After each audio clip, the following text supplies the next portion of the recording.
Hello and welcome to the Awakened Feminine podcast. I'm your host, 𝐒𝐮𝐞, and today I have my beautiful friend Sue Raffan here talking about all things money and financial freedom. So, Sue, welcome back to the show. Can you please Thank you. do a brief introduction of who you are, what you do, and where you're joining me from? Hi, my name is Sue Raffan. I'm actually based in Western Australia, the same as 𝐒𝐿, which is awesome and why we can get together on a not regular enough basis.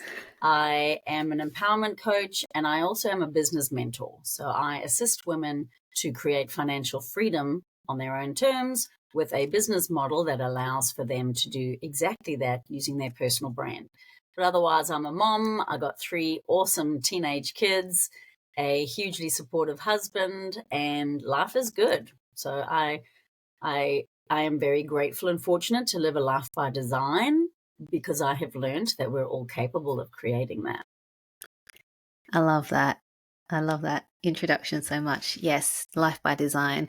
And I don't think enough of us, especially women, think that we can design our own lives. So we'll talk about that in a second.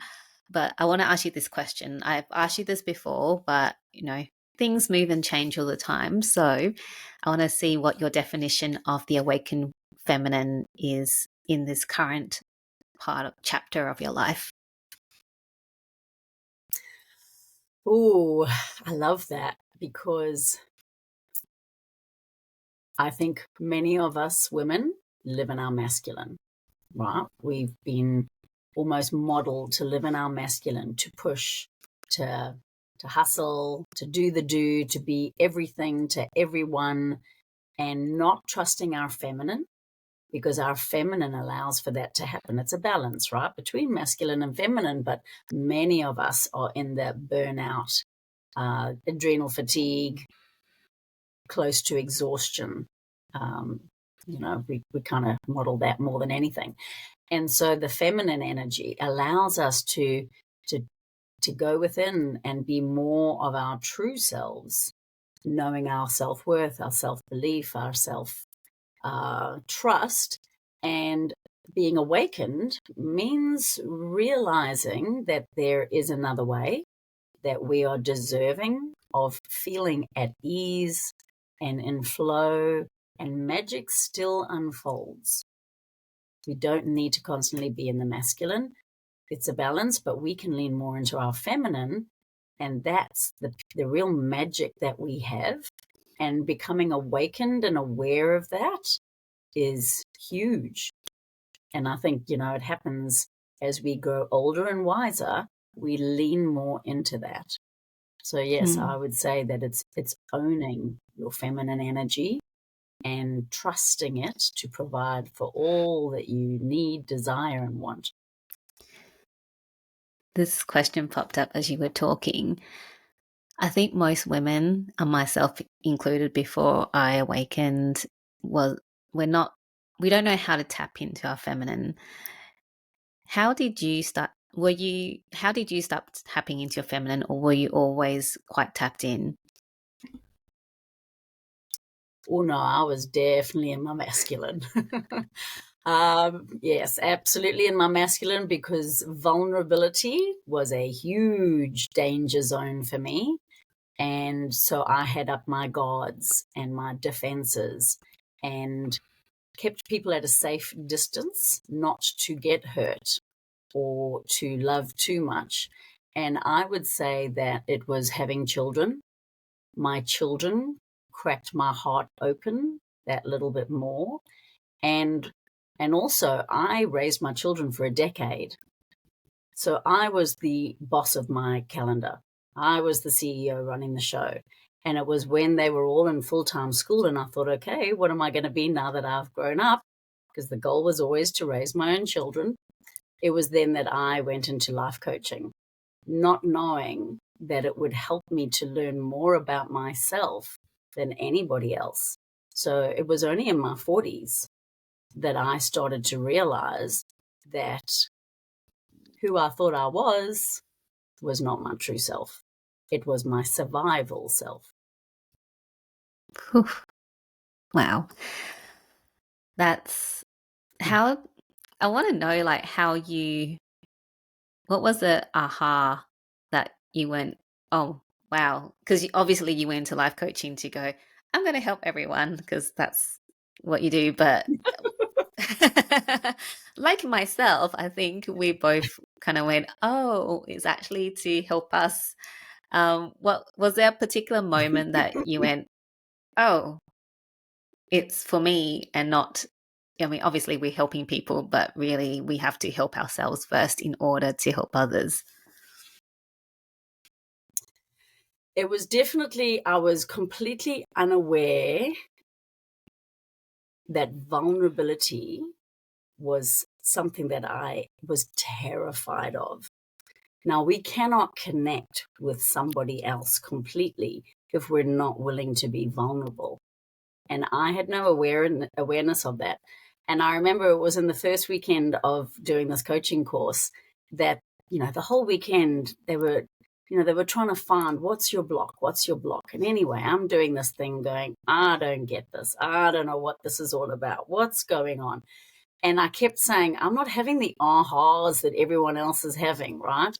And it was in the last hour of the weekend that there was a coaching session that we were all watching, and this woman was getting very emotional and crying and talking about an experience that was, huge for her emotionally. And I remember sitting there watching it, and I was shaking and thinking to myself, stop, you have to stop this. What are you doing? Don't do this to her. And everything in my body just wanted to scream and tell them to stop the session. And anyway, of course, the session ends beautifully, right? She has this amazing aha. The release of energy is huge. And I said, that was horrific what you just did to her. And it was then that the trainer said, oh, and in the last 5 minutes of the weekend, we finally get there. Vulnerability. And I had to laugh. And honestly, that's the thing that I've had to work on very consciously. Mm. Do you still find it hard to be vulnerable, or are there things that help you to be okay to be vulnerable? It's certainly still a work in progress. I do think I'm a lot better at it. Um, I think the biggest challenge that I found with vulnerability is with my own children. Okay, because it's usually our children who don't believe in what we believe in, don't think we know anything. They challenge us because they're meant to. They are our biggest teachers. And so it's in those moments when my kids are challenging me and making me feel, as I tell myself, worthless and stupid and, all the things. That's when I realize I need to tell them how I'm feeling, not what I'm thinking, because the ego is your thoughts, whereas vulnerability and leaning into the feminine energy of, right now, I really feel crushed. I'm feeling like you really, you don't value me at all. And being vulnerable like that, it is amazing how it can turn a conversation in a moment, because suddenly the egos leave and hearts open. So I Mm. find my children are my biggest lesson. That's beautiful. And I know your children Thank you. are older than mine, so that was a great little tip for me moving forwards, because mine are still probably a bit too young to really understand emotions and all of those. Yeah. Yours still worship you. Mine challenge me. The older one is starting to not worship me as much, but hopefully we can keep her Yes. worshipping me for a little while longer. uh, It's a beautiful thing because they start to get you to look at yourself as well. That you need to walk your talk. You can't just talk the talk. And so I find that they're a good reality check. So they keep me grounded. yeah, definitely. Definitely keeps you grounded. So, Sue, when you filled out the questionnaire, your topic was why every woman should be financially free. And when we had lunch a few weeks ago, you're like, "Oh, maybe I should change my topic." And then you're like, "No, actually, this is the topic we're going to talk about." So, can you share with us why this is such an important topic to talk about? Because money, right? Money in and of itself is just paper or plastic if you're in Australia, right? It is just a means of exchange of energy.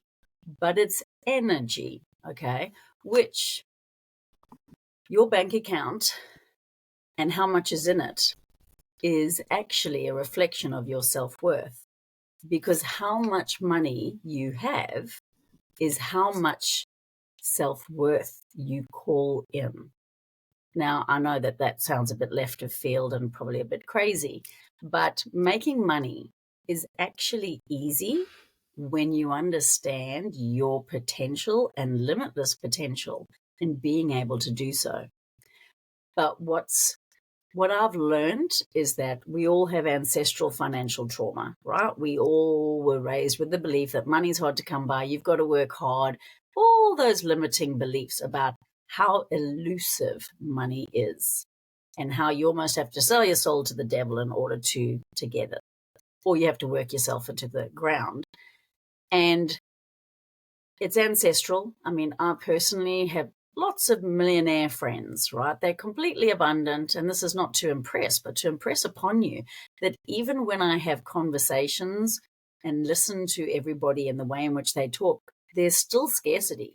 They still talk about the cost of things and how this is expensive and that's expensive, yet they're completely abundant, right? And it's only because of the programming, of the belief systems and how deeply ingrained they are. When we shift and change our relationship with money, we change it for our children because our language changes and then so does their beliefs.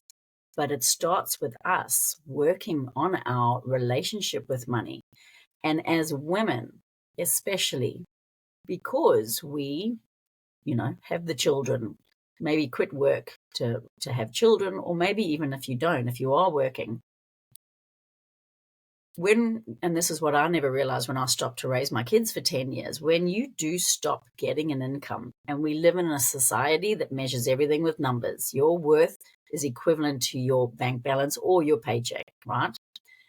When we stop to raise our children, we lose a huge amount of our self-worth because now we're just a mom. Now, honestly, my husband couldn't afford me for all that I did when I raised my kids for 10 years, right?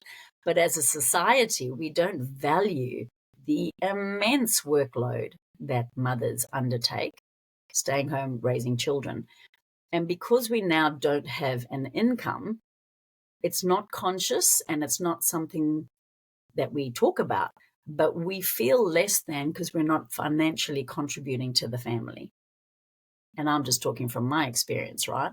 So while I knew I was doing an amazing job with my kids and they were my be all and end all, and, they had an awesome childhood, I always felt I need to prove myself, prove my worth.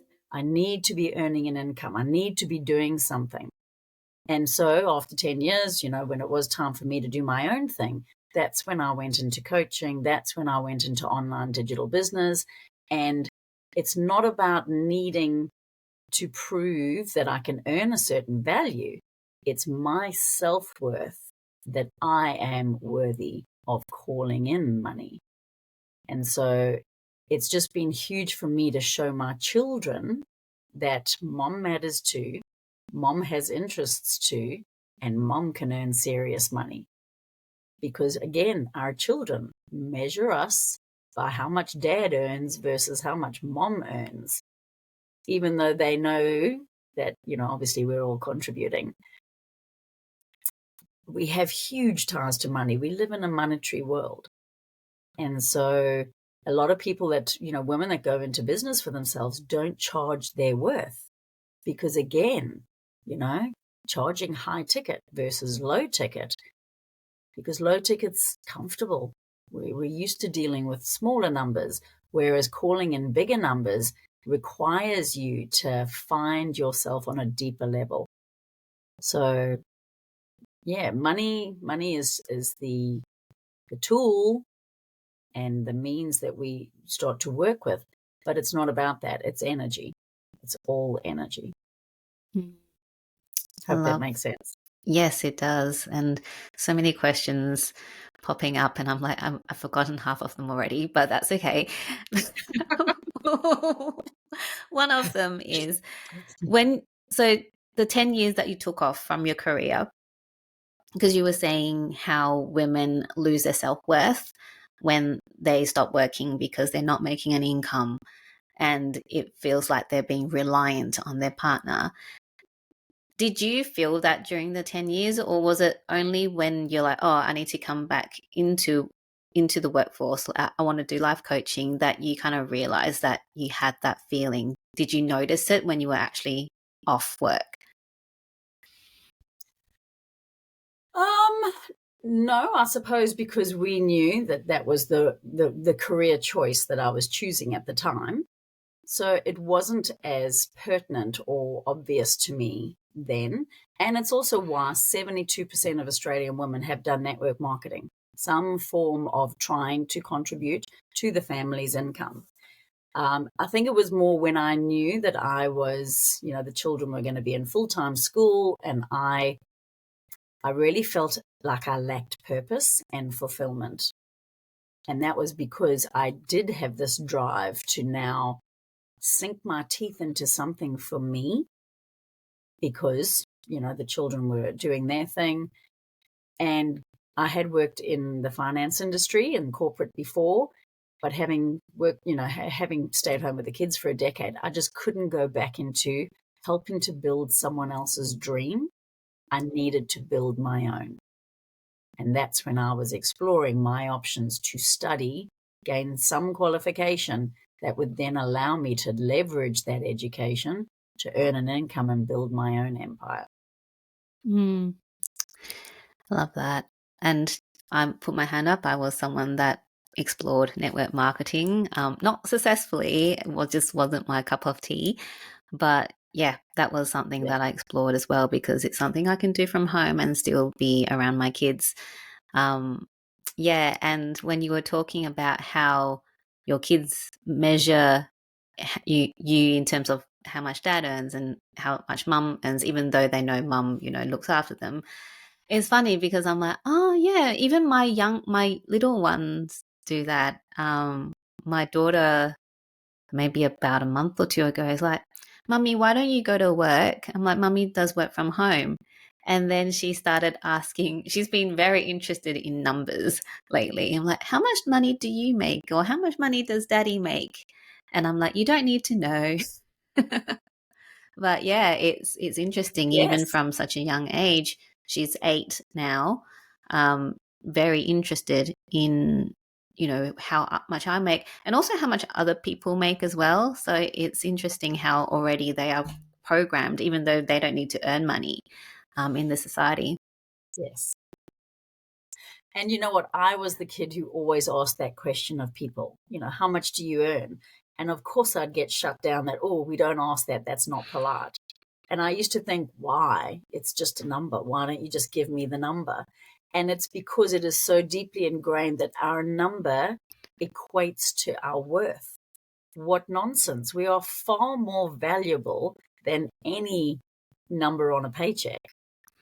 But we believe that that's, in essence, that is our worth in the world, which is crazy. You know that if you were to replace every single human part in terms of organs, if you had transplants and hip replacements and all the rest of it, it's in the millions of dollars. We are worth multi millions, but we don't see it that way. We see it all as the exchange of energy, and the number I receive as a result is who I am and what I'm worth, which is so limiting. So limiting. So how can we as women start becoming financially free. Because yes, everything does cost money in this world that we live in. And, we've got mortgages to pay, children to feed, ourselves to feed. How can we start doing things that can help us become financially free? So, look, the business that I'm in, I essentially help women to build a business, but high ticket, right? So playing with big numbers, and whether they have a service or a product or not, and everyone can do it, right? But the real work in building a business like this is inner work. It starts with you. It doesn't start with anything external to you. It's in, doing a money course, or YouTube's got plenty, right? You can just get on the internet and start learning about money, buying books on money and finance. How many women are financially literate? We aren't. We leave it all to our husbands, right? And that's not their fault, because poor men, they've got that belief and laugh that I have to work to provide for my family, and that's my only option. Whereas we are, when we take financial literacy responsibility, we start taking back our own power of understanding our money and understanding where it's going, how it's going. And so financial literacy is actually the key to freedom. It's not taught in schools because, let's face it, they don't want financially free kids and generations where people take charge of their lives. But financial literacy is where it starts. Even just understanding your own accounts, your own bills, what's coming in and out of the family. That is the first step. And then learning more about money, and then the energetics of money, because it's not about the piece of paper. It is about your energetic ability to call in more pieces of paper. So it's doing the inner work and being willing to learn and grow. And yes, it's a whole other world once you open the door. I want to talk about energetics. So you mentioned it quite a few times now in terms of the energy of money and exchange. How can we use it to call in more money? Okay, money has a high frequency. Okay, if we're talking about the science of energy, money has a high frequency. We are energetic beings, right? Every cell and atom is vibrating, and so we are a frequency and vibration. When we raise our frequency, we call in more money. That's an abundance mindset. That's a knowing that there is more than enough for everyone, right? A scarcity mindset is that it's hard to come by. If I don't get ahead of somebody else, then I lose money and they gain money, and it's competition, and those sorts of frequencies are all lower. When you are of a lower frequency, you cannot call in money of a higher frequency. So the work is to raise your frequency, to raise and change your beliefs that there honestly is more than enough money. It is easy to make millions and millions of dollars with not as much work as you believe. When you raise your frequency, you will call in money in ways that will blow your mind. You will find $100 on the side of the road. You will suddenly have someone gift you something. You'll get a major discount at a store. Who knows, right? All sorts of magic can unfold. But it's working on your frequency and understanding that you repel or attract money purely based on your beliefs. The more you believe it's hard to come by, the more you will be proven right. The more you believe it's easy to come by, the more you will attract. But it's working on those lower, those other layers of belief and shifting those. Are there any tools that can help people start to shift their beliefs? Because whilst, there are people that go, okay, I will change change what I say or what I believe. But, like when people say, oh, I love you to themselves in the mirror, but they don't actually. So in the back of their mind, they're still like, that's not true. Yeah. What, is there anything that Yes. can help people to shift and actually believe it? Yep, absolutely.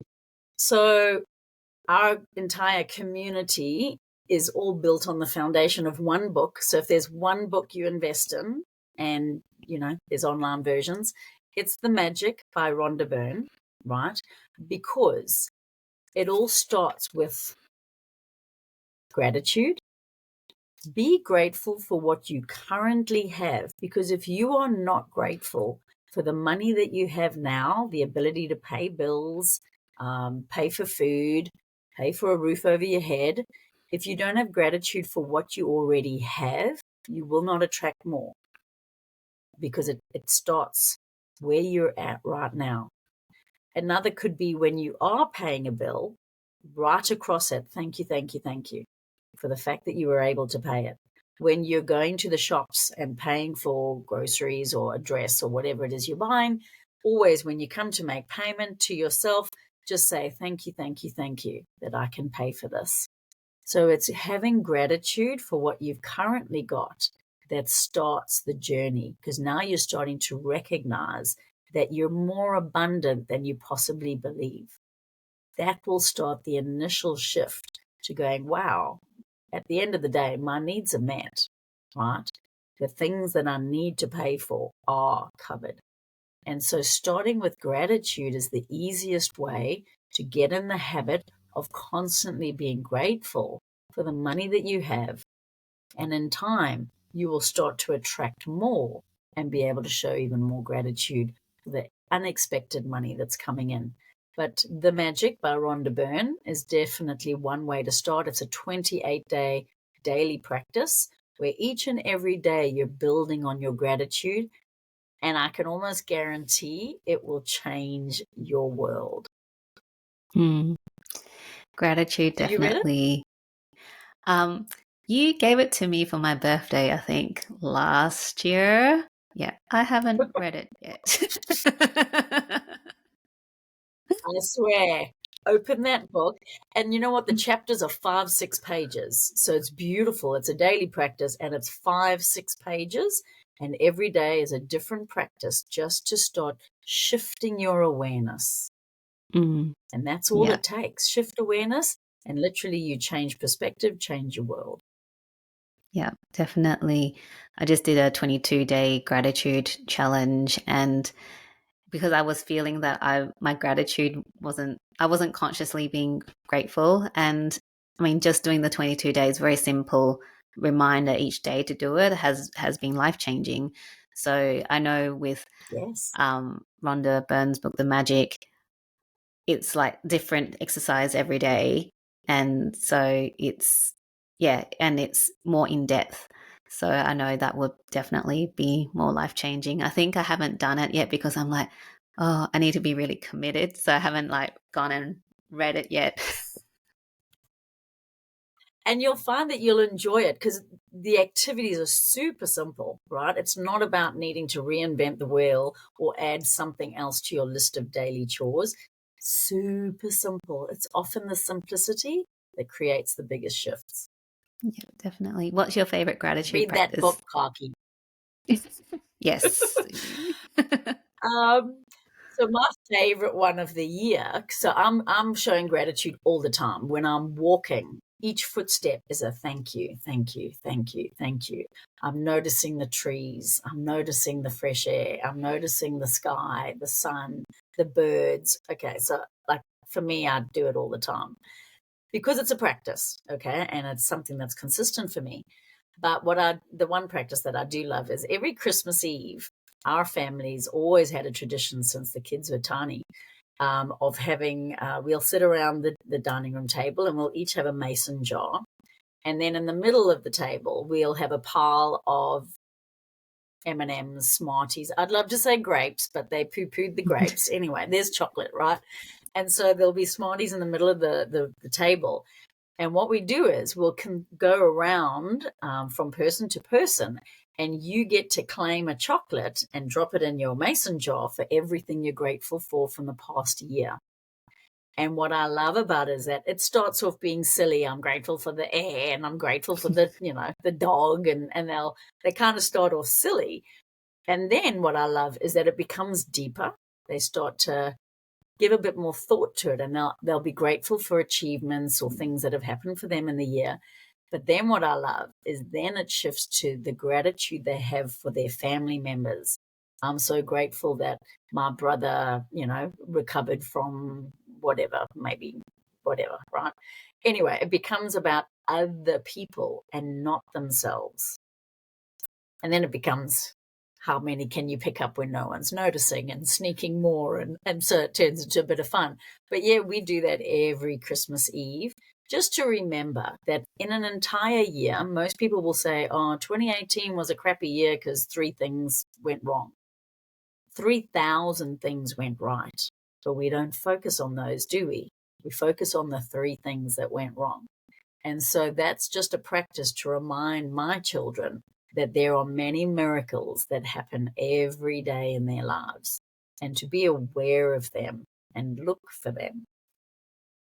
So yes, that and a gratitude jar. We have a jar where, if something major happens and you're delighted and excited, we fill the gratitude jar, and again, that comes out. That's beautiful, Sue. I really But it's love just that. learning the practice. Thank you. Yeah. Yeah, it definitely is. Is learning the practice and finding what works best for your lifestyle as well. It's not a checkbox exercise. It's something that you really need to be feeling into, and actually, feeling the gratitude, not just going, oh, I'm grateful for this, that, and the other, and oh, yeah, I've done my gratitude. It's not that. It is an experience. It is a feeling, an emotion that needs to be felt when you do it. Yes. Because if you really sit and feel into the many things to be grateful for, you get teary. I actually did it this morning walking through the park, and then I noticed a man coming towards me with his dog as I'm kind of like got tears with my hand on my heart, and I've got all this gratitude, and I'm like, oh, you numbnuts, quickly, as I greeted him, hi, tears in my eyes. But And yeah, there's it's nothing wrong beautiful. with It's that. really beautiful. Yeah. I know Yeah. when you cry in public, it's like, oh, yeah. 'Cause I just came back from Hong I Kong suppose on. it's that. Oh, yeah, you go. Oh, shame, yes. No. I was going to Yeah. say it's that fear of someone going, "Are you okay? Are you all right?" Yeah, it's okay. It's okay to cry. It's okay for tears to fall. There doesn't have to be a reason or a fixing, right? But yeah, bless you were in Hong Kong for your uncle. Yeah. And as I was taking the taxi to the airport, I was, it just kind of, just that gratitude of being able to spend time with my family. And then I started crying, and like I was sitting where, when the rearview mirror of the driver was like right there looking at me, and I'm like trying to wipe the tears away. So yeah, that I totally understand the public crying and just wanting to wipe the tears away. Not that I think in Hong Kong anyone would really ask you what's wrong if you were crying, but yeah. Right. Yeah, people But trying to yes, it's distance good, right? themselves. It's good to have energy. Energy is released through tears. Tears are so important. But up until when I had that big aha with the vulnerability, I never cried ever. Like I could remember, phew, two, 3 times when I'd cried. Really? Totally blocked to crying. Nah, no. I saw my dad cry once and my mother cry once when her dad died. So it was taught, right? We don't cry because it's weak. Wow. Even I know. wow, that's amazing that you don't remember crying. Wow. No, no, no. Could count on one hand how many times I'd cry in a year, easily. Yeah.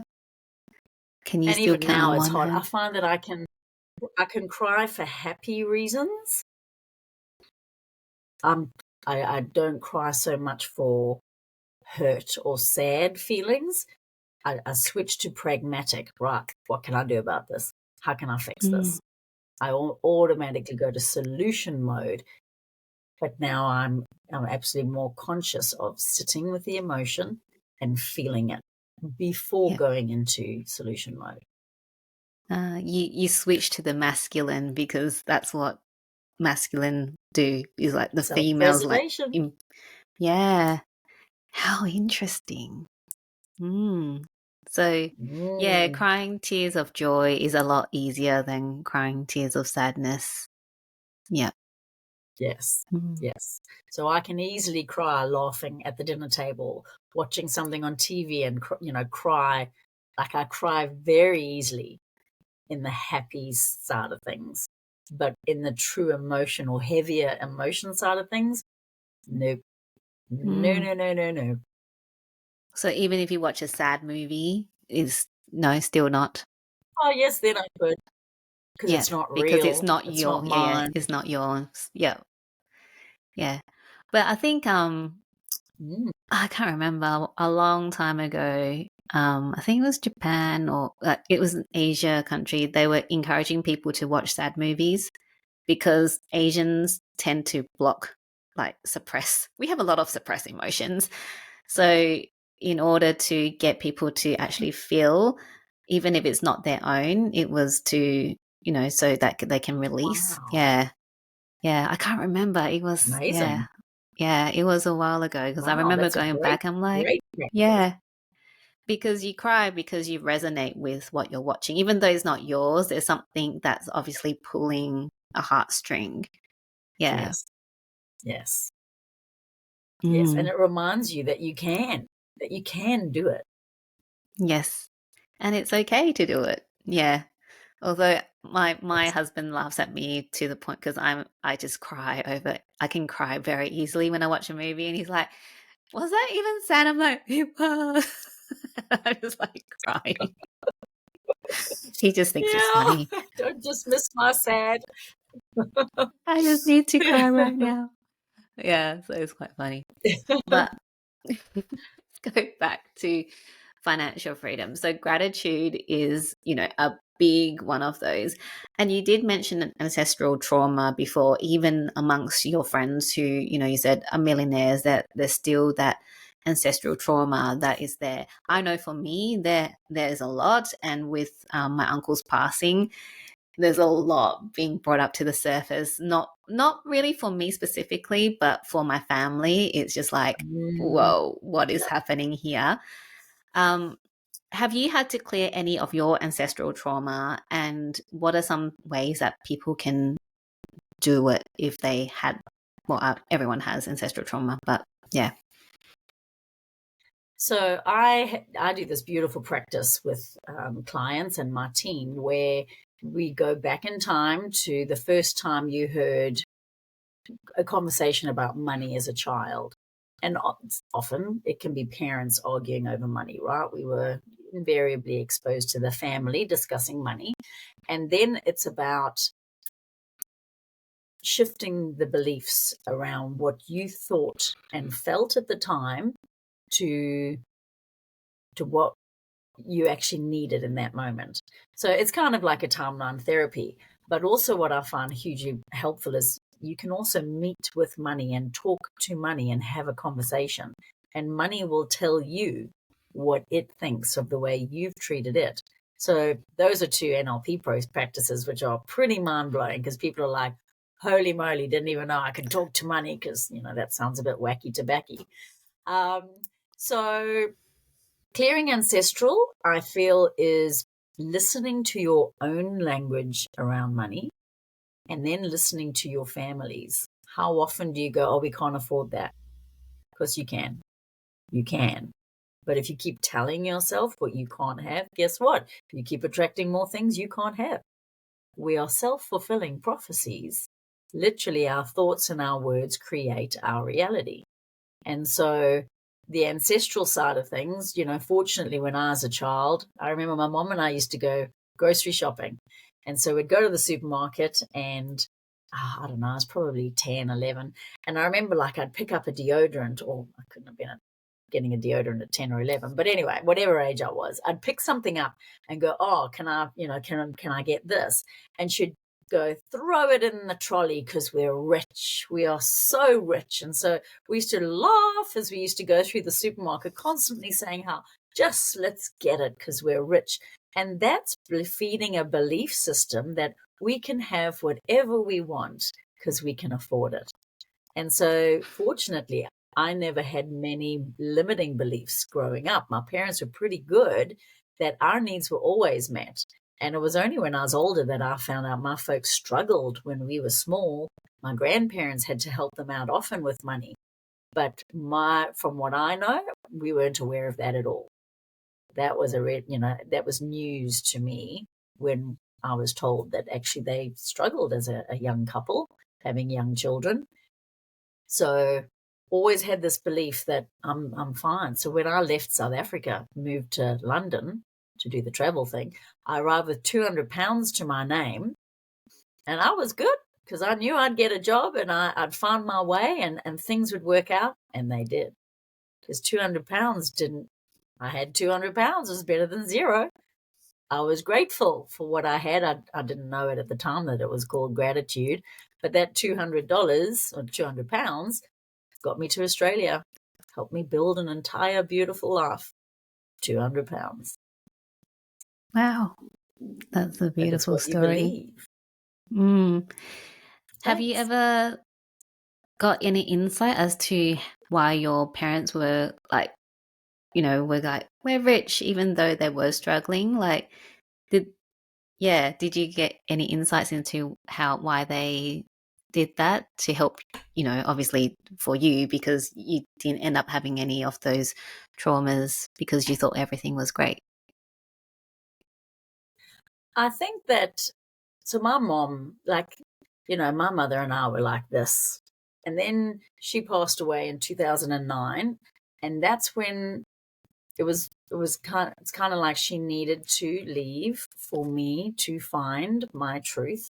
And with all the work that I've done, I've realized, because of course this clashing was all my ego, right? I saw in her what I didn't like within myself. Anyway, I've learned that, worked through all of that. And my mother was amazing because she did Dale Carnegie, which, Yep. Dale Carnegie, she was learning all that I'm doing now. So she understood the power of language and what you told yourself. And invariably, she taught that to me. So the lessons were for me to later acknowledge. Because when I read The Secret, I remembered getting to the end of the book and going, well, what was the secret? I missed it. Where was the secret in the book? And the secret was what I've done all my life. It was innate to me. Everything that I have dreamt and wanted to create, I've manifested always.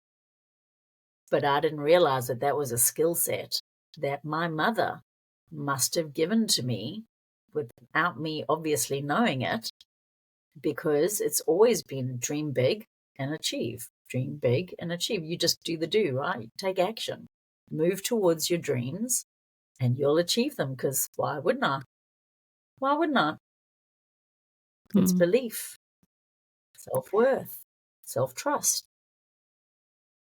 It's so beautiful. Yeah, she gifted me with the most incredible lessons, and I never saw it. I never saw it when she was here, which is a shame, right? Because, I can talk to her now because she's omnipresent, but yes, just to be able to go, wow, you gave me an incredible foundation that has served me well. And not everybody has that. So I feel that the onus is on me to ensure that my children get the same gift to then gift to theirs. And so the generations improve generation on generation. That money mindset is that negative pattern is broken and a more empowered one is put in place. That is such a beautiful example of why we continue to do the work to break cycles. Your mum broke that cycle. Yes, she was struggling, but she broke it for you to not feel like you have to struggle or that things are hard. So yeah, that's really, really beautiful. I'm Yeah, like, thank you. just need to sit with it for a little while because I cry. As I I love, said, I cry. I love Yeah, that. but Let those tears flow. so yeah, Yes. that is such a beautiful story. Um, so Sue, I know like with your business, you help women become financially free. Have you, can you talk a bit more about, for women who might be looking for something right now and they don't quite know what they're looking for? Maybe tell a bit about your story about as how, because you went into life coaching, but now you do your business, but you also combine your skills in life coaching together with helping your team. But for people searching for something, they haven't found it. How did you know that what you're doing now was a thing that you wanted to keep going with? Well, I became a coach. I then started building my coaching practice, and it grew year on year. And I also was a trainer for the college that I studied through. So I saw thousands of students come through and become, qualified. But what I noticed was for a lot of students was that they'd get the qualification and then people automatically assume because I've got a piece of paper, I can build a business. Well, it's a rude awakening, isn't it? Because being an entrepreneur and building your own business literally requires it's personal development on steroids. There is no hiding. You have to face it all, right? So what I found was a lot of the students, like maybe 3 to 5%, actually built a coaching practice. Whereas for many, they got stuck in charging their worth. And that's money mindset. Money mindset was a huge block because when you've worked for somebody else and never had to set any prices or put together any programs, packages, whatever, being able to know what that's worth and what your time, effort, and energy is worth is very challenging when you've never done it before. So money mindset was huge.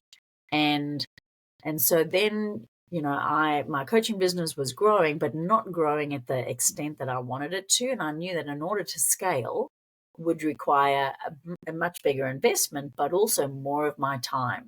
And if there's one thing that is the highest value to me, it's time freedom. Even when I lived in London, I was a nanny.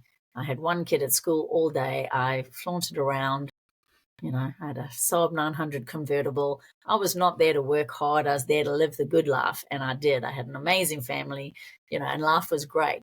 And that's kind of always been how my life's been because I'm not here to work hard. I'm here to work smart. So I was fearful of losing my time freedom. And then this business opportunity that I'm in now was presented to me, which initially I resisted because I was like, no, no, no, no, no. I don't want to get involved in anything outside of what I'm doing. But then I was like, okay, actually, this business model, when I speak to every other coach, because I thought maybe I just need a business coach, every business coach was recommending exactly what this business opportunity had. And I thought, why am I fighting it? And so I did come into it, and it has absolutely changed everything because I have grown so much more in this space. And while I'd done network marketing, I'd done the small ticket, and hey, who likes reaching out and selling to people and doing the do, right? It's hard work for not much of a return. This business that I came into was high ticket. Now suddenly I'm dealing with 4 figures, 5-figure numbers, which initially I needed to do more work on myself, my own money beliefs, in order to then step into it more. And then it blew up. But what I love about this business model is that the compensation plan is one that no one else can match globally. Like, it is the best of the best, but it requires inner work. It requires you to find yourself. And that really is the priceless part of it, because you will find your truth and your worth on this journey and then be rewarded financially for doing that work.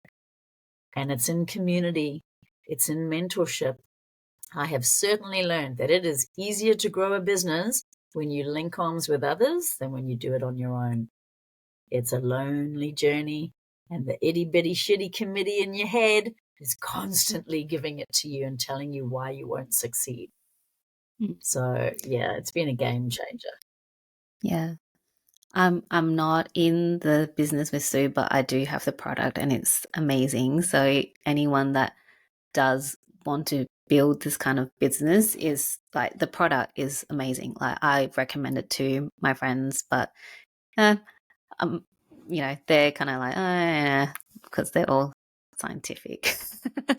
But yeah, it's definitely changed my daughter's like eczema from like her ear looking like it's about to fall off to like after 2 weeks of drinking, yeah, this water that it she goes to me, Mummy, I don't have blood on my pajamas anymore. Like that, like I was in tears when she said Shiny. that because every night she'll wake up and every morning she'll have like blood on her pajamas because she was scratching her ear so much.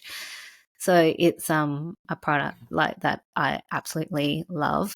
And I think, just speaking to you, I just love that there's not that, that I've been in network marketing business before where they're like, don't talk to your upline or your sidelines because you shouldn't be mingling and all those things. But there's none of that bullshit here. So, I think it's And what I even though love I'm is not that in the it's business. direct selling. Yeah. Well, babe, we need to talk because I can absolutely help you out there. You're losing money. But yes, what I love about it is that, yeah, unlike your normal network marketing, we're paid first. The direct sale is paid first, and your upline's paid last. So, and also, if you look on my socials, I don't talk product. I don't need to be the product of a product. I am the product. I am the brand, which means I could recommend and talk about anything on my social media, but I choose to sell business, empowerment, and freedom. Those are the things that light my soul. And then I can coach people to build success, working on themselves. But it all starts with the individual. Yep. Totally agree with that. So, we can talk all day, and we do usually when we're at lunch. We're like, oh yeah, we just go on for We hours. love our long lunches. I know, our fancy long lunches. But I just, looking at the time, and I wanted to ask you before we wrap up, what is the take home message you would love our audience to, take with them from our conversation? It could be what we talked about, it could be something else that you feel you haven't had a chance to talk about yet and you want them to really take it home. I suppose I just deeply desire that every individual, not just women, steps back into their sunshine, their magnificence, to realize just how unstoppable and limitless you are. But so many people have no concept of just how powerful they are until they are willing. You need to be willing, hungry, and coachable to change your current situation and find your power to then be able to design whatever life it is that you choose, because you're absolutely worthy and deserving of everything you desire. There's no right or wrong in what your dream is, because your dream is unique to you. And the reason why you can dream that dream is because it's yours to claim if you're willing to claim it. But the process of claiming it requires mentors, coaches, support, people who have achieved what it is that you're wanting to achieve and are living the life that you want to live. Because if the people around you are dumbing down your dream, yet not living the life you desire, that's not the advice you're needing. Those are not the opinions that will get you to your big dream, your big goal. So if you have a fire in your belly, if you just have a desire for more, that is enough for you to start your journey and seek the resources to achieve it. Because it's never a lack of resources, it's just resourcefulness. I love that. That's Thank you about so it. much, Sue.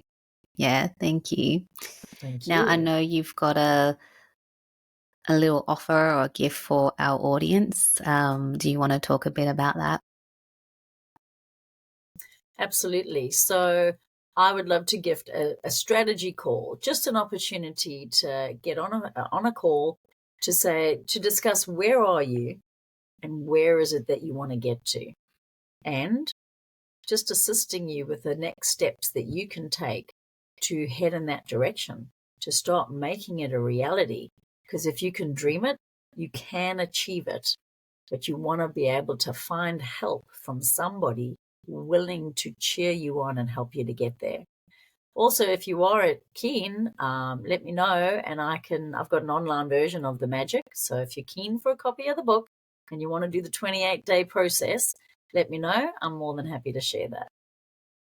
Perfect. Thank you. I'll put the link in the show notes so people can, book a strategy call with you. And if people just, really just want to find out more about you, connect with you, where's the best place to find you? Where do you hang out on socials? Predominantly on Facebook, because that allows for conversation, which I love. But yes, Instagram, Facebook, and just look for my name, Sue Raffan, and you'll find me. Perfect. Thank you so much for sharing this time with me today, Sue. We had such a beautiful conversation, and I always love talking to you. So thank you once again for being back on my show. Thank you for inviting me. Always a delight. Thank you. Thank you.